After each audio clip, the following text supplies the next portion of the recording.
Always great to be joined by the outstanding Tim Kurkjian, who joins us on the show today. Tim, welcome back. Great to have you with us. My pleasure, Steve. How are you? I'm doing well, and I hope you're doing well. We're 3 weeks into the baseball season, and it's been great, so all good. Yeah, it has been great. So I'll get to a couple of issues first. How is Major League Baseball viewing what's happening in Sacramento, and how are they viewing the Tampa Bay situation? Well, obviously they're both unfortunate that a major league team, in this case two of them, have to play in a minor league ballpark. It's just not right. Bud Selig told me 20 years ago when he was commissioner, we got to do something about Oakland, and we have to do something about Tampa Bay. And here it is 20 years later, and there's still no guarantees completely of everything. So things have gone okay so far. I mean, some interesting things have happened in the Sacramento ballpark. Same with Steinbrenner Field in Tampa, but you just can't, even though it's unique, it's different, and it's kind of fun, it's just not the way it should be that a big league team is playing in a minor league ballpark. What has this done to the potential expansion clock in your mind? Well, this is just my opinion, but I don't think you can expand until you're absolutely certain that Oakland and Tampa Bay are in the right place. That is, the A's not only are going to play in Sacramento in many good conditions as possible, but everything goes 100% to Las Vegas, 1,000% correctly.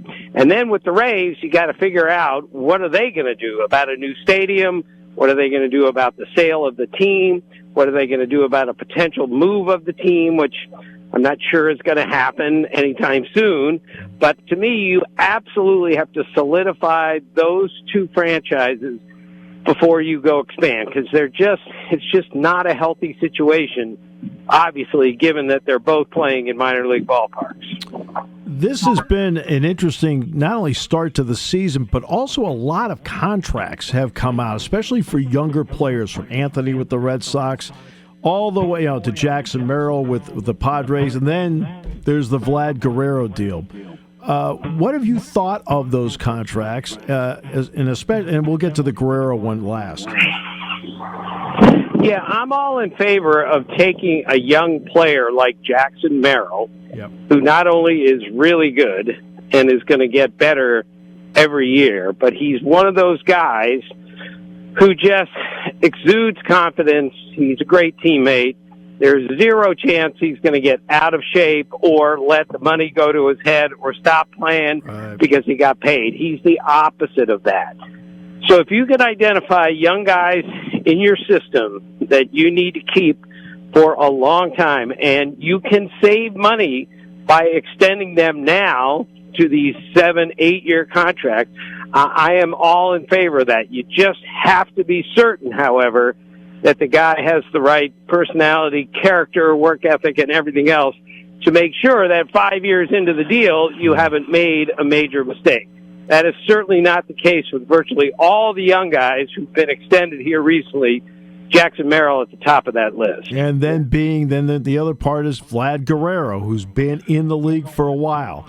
And if he were to be a free agent, would probably command a bidding war. What did you think of his contract? Were the Blue Jays between a rock and a hard place on this?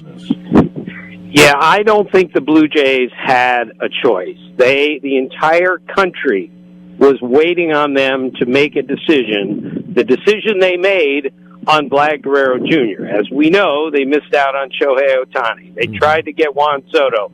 They went big after some other free agents and didn't get any of them, and people around the Blue Jays, fans everywhere, are wondering, are we going to keep our own? If you're not going to go out and spend enormous amounts of money to sign other players, free agents, other teams' free agents, you have to keep your own. And Vlad Guerrero Jr., with this contract, I believe, will end up being the greatest Blue Jay ever. He's a great young hitter. He just turned 26 years old. He's got a really good track record. The only concern, and goes for like almost anyone that signs that kind of deal, is he going to be really really interested in staying in the best shape possible, still being a really good defensive player. Is any of this going to get to his head? My guess is no. He has said all along, I want to stay in Toronto. Not everyone says I want to stay in Toronto, even though it's a beautiful city, and they take care of their players there so well. So I don't think the Blue Jays had a choice. They had to do what they had to do. Is it an overpay? It probably will be someday, but for now, I don't think they had a choice. They had to sign him long term.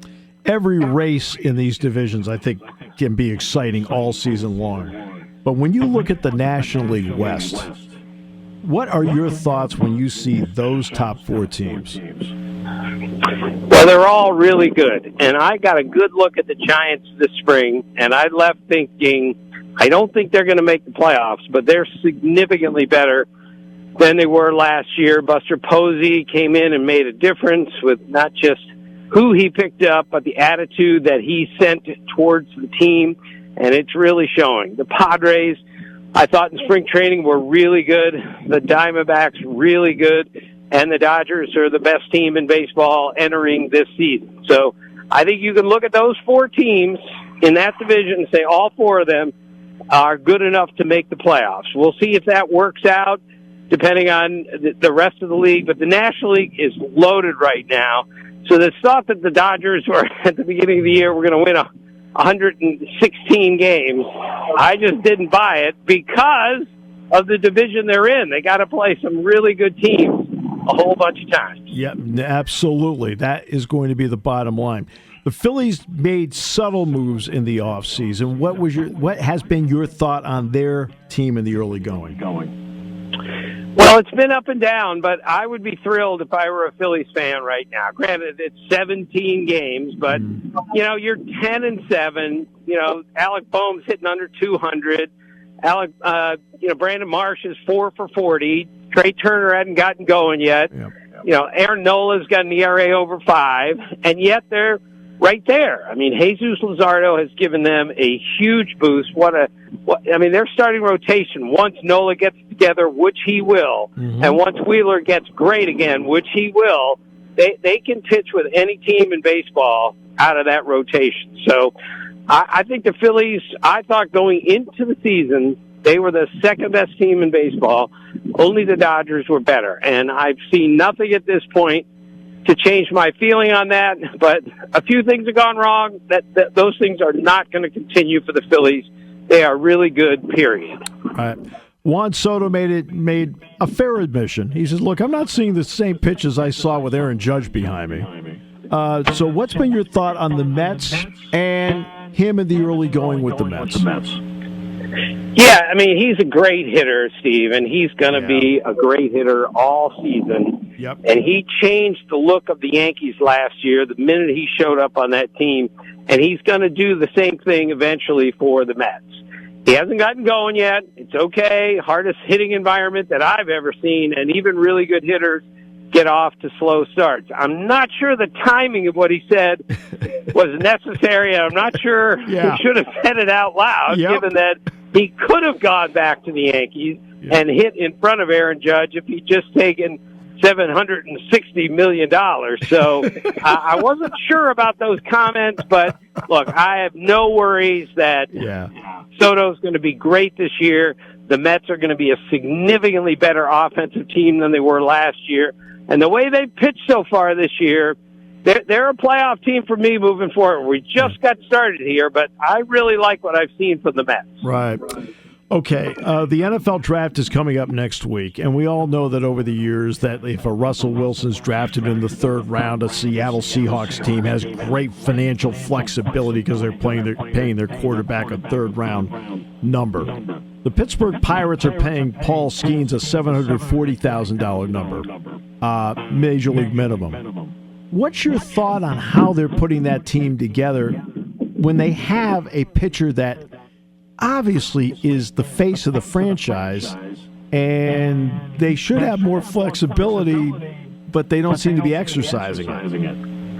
Yeah, the Pirates are off to a slow start and a disappointing start, and I worry for their sake once in a while that they say, all right, we've got Paul Skeens. Everything else is going to take care of itself because arguably he's the best pitcher in baseball already. But it doesn't work that way. You have to surround him with more guys in the rotation, even though it's a good rotation, more guys in the bullpen, and you got to score way more runs than they've scored to this point. So, and, the Pirates have run into some prickly issues off the field with bricks and with statues and all sorts of things. And, you can't do that when you haven't been to the playoffs or been over 500 since 2018. And when the fan base is upset at you, you can't do anything to get them upset even more. So I'm still giving the Pirates some time to get better from here, but they're going to have to get better pretty quickly because the team I see right now is just not going to score enough runs to make the playoffs in a winnable National League Central. Yeah, in the first 16 games they played, I think 14 of the 16 they had 4 or fewer runs. So, Tim... Okay, we can talk about the issues with baseball, but there's a lot of exciting things happening in baseball. What are a couple of those things that really excite you moving forward about the way the game's being played this season? Well, I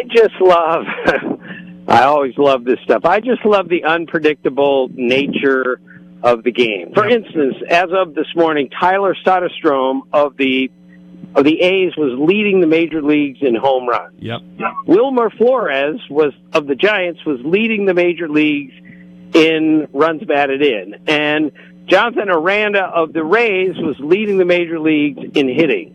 This is one reason that baseball is the greatest. That we can't go 3 to 4 weeks into an NFL or an NBA season. And even these guys are good players, don't get me wrong, but the league leaders are always right at the top in the other sports. But here in baseball, we're 3 weeks in and you're just slapping your forehead like, how can this be happening?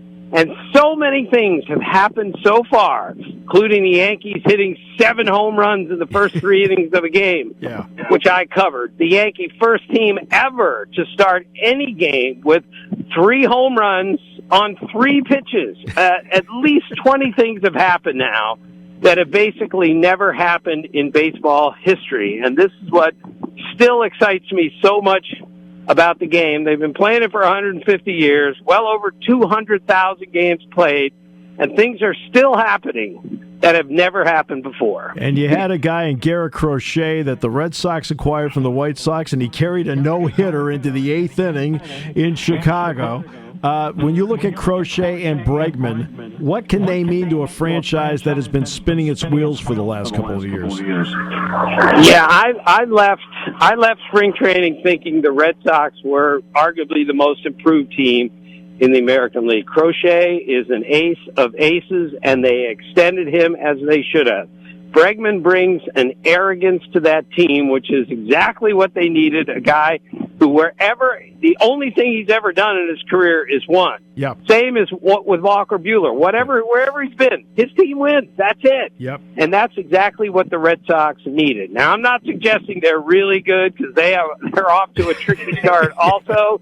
But last year, I don't think they had any chance to win the division. I think they're good enough to win the American League East this year, and that's in part because there are no great teams in the American League. It's going to be a free-for-all all season. I don't see anyone winning 100 games, but a bunch of teams are pretty good, but I don't see any great teams in the American League, which should add to a lot of fun in the AL this year.